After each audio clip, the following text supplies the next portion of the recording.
I just want to touch on a subject that has come up recently, and that is conflation.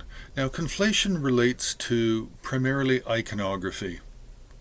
It has to do with how we categorize different figures, male and female, and what kind of organizational structure we put them into. Now, first of all, with conflation, there's two main divisions here. One is art history, and the other is religious context. Now, for religious context, it's very common to take an individual subject, a popular subject such as Tara, and then to align all types of female deities as being emanations of Tara. And this is common for the more minor figures of Ekajati as a wrathful Tara, Kurukula as a red power Tara, Parnashivari as a healing Tara. And there's many other female figures that this is done with as well. Then within a religious tradition, if we take the Nyingma, then it's quite common to say that Samantabhadri is the tantric feminine principle, emanation of Prajnaparamita.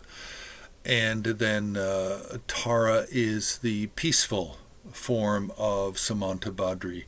Vajrayogini is the meditational deity form. Yeshitsogyal and Machiklabdran are the human forms.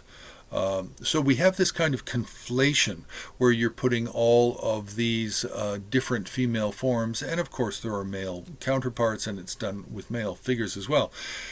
But it's easier to see often with the female forms. So this is religious context, faith-based conflation, and it's based on two things. It's based on, one, it's textual, because we can find in texts such as the Tara Mulakalpa Tantra, where there are many, many female deities' names mentioned as being related to Tara.